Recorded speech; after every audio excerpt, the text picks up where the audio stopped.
Technical glitch. So we're discussing about public deposits. Public deposits can take care of both medium and short-term financial requirements of business. The deposits that are beneficial to both the depositor as well as the organization. While the depositors get a higher rate of interest than offered by the banks, the cost of deposit to the company is less than the cost of borrowings from bank. Wherever the company, if it borrows from the bank, it needs to pay a higher amount of interest, as in the case of deposits this is less. Next is trade credit. Trade credit is the credit extended by a trader to another for purchase of goods and services. In this source, we can not get directly liquid funds or cash, but we can get goods without any actual payment of cash right now. We can pay for the goods that are purchased after a certain period of time, and with that goods coming in the business, we need to pay for it after a certain period of time, which may be 3 months, 6 months, or usually up to 1 year. And here the buyer of the goods needs to pay for the amount of the goods that is purchased, and the supplier of the goods is known as creditors, while the buyer of the goods will be considered as a debtor to the person who has supplied the goods. Terms of trade credit may vary from one industry to another, from one person to another, from different organizations. It can be different. The availability of trade credit may depend upon many factors such as financial position of the firm, volume of purchase, credit policy of the supplier, nature and size of the firm, past record of payment, etc. Also, the availability of trade credit depends upon many factors like what is the nature and size of the business, what is the credit policy of the supplier. If the supplier believes in a policy of no credit, then in that case you cannot get trade credit. So there are different factors on which that availability of trade credit depends. Next is intercorporate deposits. Intercorporate deposits are unsecured short-term deposits made by one company with another company. The rate of ICD or the intercorporate deposits, the rate of interest on these deposits is higher than that of the banks. ICD market is used for short-term deposits made by large corporates. These deposits are generally considered by the borrower company to solve problems of short-term funds inadequacy. As per RBI guidelines, the minimum period of ICD is 7 days, which can be extended to 1 year. Interest rate on ICDs may remain fixed or may be floating. The rate of interest on these deposits is higher than that of banks. So, intercorporate deposits are just deposits made from one company to other company for a period of very short time, generally minimum 7 days, which may extend to 1 year. One company may deposit amount with another company or borrow from other company. This type of borrowings for deposits are called intercorporate deposits. And in intercorporate deposits, the rate of interest is higher than that is provided in the banks, but it is unsecured. Also, this type of deposits are unsecured in nature and are entered into with the help of brokers. The brokers are hired to keep the secrets of the borrowing company as well as the lender company, and these borrowers manage this type of intercorporate deposits between two companies. This type of deposits may have a fixed rate of interest, or the interest rate may also be floating. There are three types of intercorporate deposits. They are 3-month deposits, 6-month deposits, and call deposits. 3-month deposits are a popular type of intercorporate deposit. These deposits are usually considered by the borrowers to solve the problem of short-term capital inadequacy. When there is short-term capital inadequacy, when the company needs funds for a very short-term period, this type of short-term cash problem may develop due to various issues, including tax payment, excessive raw material import, breakdown of production, payment of dividend, delay in collection. So, this type of intercorporate deposits may come into play. The annual rate of interest given for 3-month deposit is generally 12%. Next is 6-month deposit. 6-month deposit is usually made between first-class borrowers, and the term for such deposit is 6 months. The annual rate of interest assigned for this type of deposit is generally 15% per annum. Next is call deposit. The concept of call deposit is different from the previous two deposits. On giving 1 day notice, the deposit can be withdrawn by the lender. The annual rate of interest on call deposits is generally 10%. So these were the three types of intercorporate deposits. Next, we'll see the sources of funds on the basis of time period. There can be three different types of funds, that is long-term sources, medium-term source, and short-term source. Long-term sources include equity shares, preference shares, loan from financial institutions, debentures and retained earnings. The long-term sources are generally required for the acquisition of fixed assets such as plant and machinery, equipment, etc. When the company is in need of fixed assets, it may go for long-term sources of finance. Next is medium-term sources. Medium-term sources is a period for more than 1 year but less than 5 years. The main sources of medium-term finance are public deposit, loan from commercial bank, loan from financial institutions, and lease financing. Next is short-term deposit. It includes those sources which are required by the business firm for a period of not exceeding 1 year. For less than 1 year, whenever funds are needed, the company generally sees the short-term sources of finance for that. The main sources of short-term finance are trade credit, commercial paper, loan from commercial bank, etc. Short-term financing is generally required to finance the current assets such as account receivables, inventories. Whenever the company needs to buy inventories or to take short-term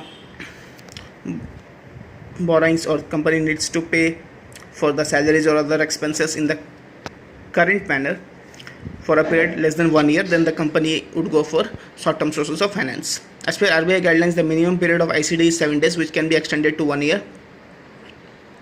Interest rate on ICD may remain fixed or may be floating. The rate of interest on these type of intra-corporate deposits is higher than that in the case of the bank. Also, we have seen internal sources and external sources. Internal sources are the sources of owned funds and external sources are the sources of borrowed funds.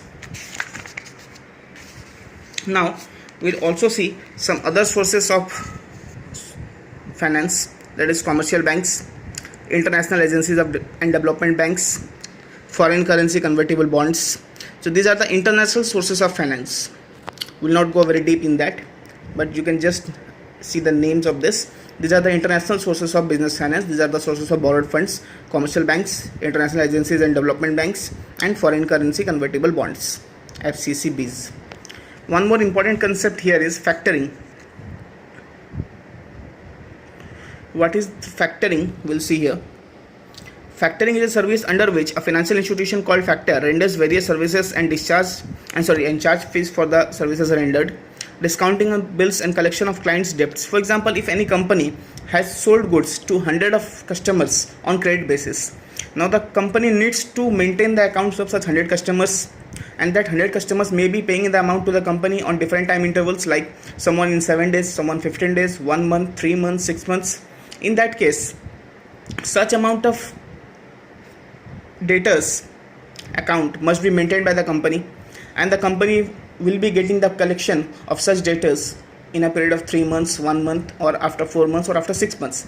So the company may hire a factor which will immediately pay the company the amount that is due from the debtors, and all the debtors of the company will be handed over to such factor. The factor will charge some amount of fee for that, and the collection and the maintenance of such debtors will be the responsibility of the factor from now. The factor will be collecting the amount from the company's debtors, and all the management and accounting for this will be done by the factor.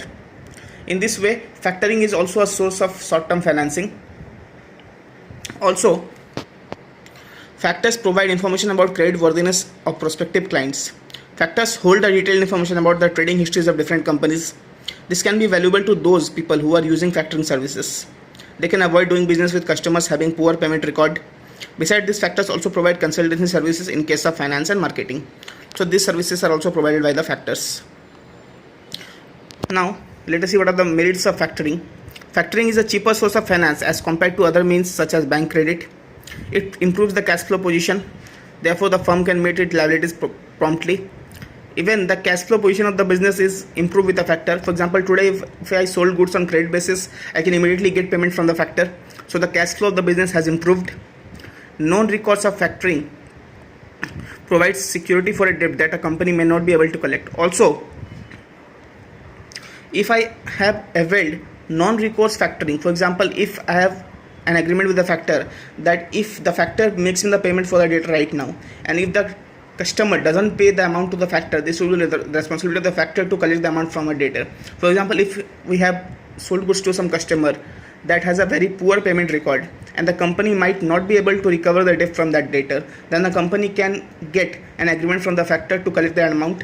Factor will pay us the amount immediately, and it will be the responsibility of the factor to collect the amount from the debtor. Next is it does not create any charge on the assets of the company. Also, factoring doesn't create any charge on the assets of the company. The factor takes over the responsibility of credit control. As a result, the company concentrates on other functional areas of the business. Factoring is flexible source of fund and ensures a pattern of cash inflows from credit sales. So these are the different merits of factors. Next we will see the demerits. This source is considered to be very expensive when there are numerous invoices and smaller in amount. They generally charge higher rate of interest than the usual rate of interest.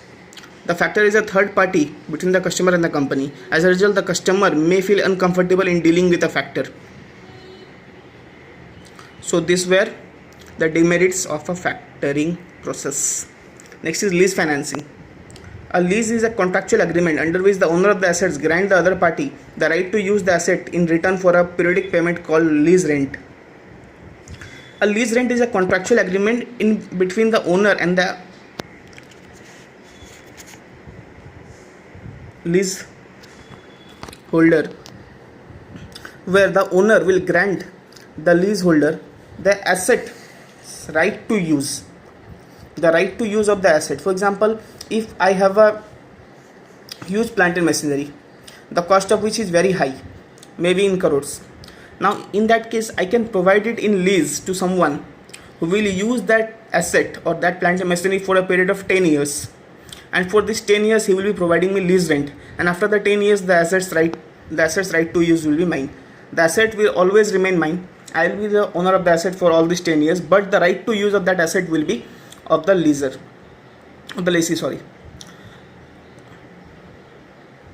where the owner of the asset will be myself, or the company which is providing the asset will be the owner of the company, but the possession of the asset will be of the lessee, and the right to use of that asset will also be with the lessee. The terms and conditions of the governing the lease agreement are given in the lease contract. At the end of the specified period, lease may be renewed or terminated. At the end of the period of time, the lease agreement can be renewed or it can be terminated or closed down also. Merits: less investment and prevents huge investment. In lease agreement, we don't need to invest a huge amount as we don't need to buy the asset. Next is less formalities. This is convenient to finance assets because of simple documentation. Tax benefits: lease rent is deducted from the income of the lessee before calculating the income tax. Whatever amount of rent is to be paid for the lease agreement, this will be deducted from the income of the lessee. So the tax saving is available in case of lease agreements. No loss of control. The ownership of the control of the business is not affected by the lease financing. The owner will always remain the owner of the asset in case of lease agreement. Next is no effect on borrowing capacity. The debt raising capacity of the firm is not affected by lease financing. No risk of change in technology. The lessee has the flexibility to replace the asset as and when needed, as the risk of obsolescence is borne by the lessor. So the lessee has the flexibility to replace the asset as and when needed, as the risk of obsolescence is borne by the lessor. Since the ownership of the asset is borne by the lessor, then if the assets become obsolete or new technology has come in the market, the lessee can always replace the asset. Boom to small enterprises. Lease financing is particularly beneficial to small enterprises which face shortage of capital, as small enterprises don't have adequate amount of funds to buy the assets.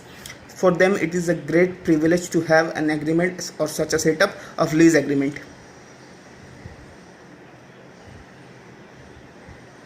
Next is demerit. Restrictions on the use of asset. The lessor or the owner may put certain restrictions on the use of asset. For example, lessee may not be allowed to make any alteration or modification in the asset. Adverse effect on business organization. In case of lease is not renewed, the business operations of the lessee may suffer. If the lease agreement is not renewed, the business of the lessee may suffer. This is also a demerit of lease agreement. Next is ownership remains with the lessor. The lessee can never become the owner of the asset. He will only get the right to use. So this is also a demerit in case of lease agreements. So today we'll stop our video with this. So we have seen the different sources of funds, and if you have any queries right here, you can text me or call me on WhatsApp. My contact number is available with you. Watch this video very carefully, and in the next video we'll complete this chapter. Till then, thank you very much and bye.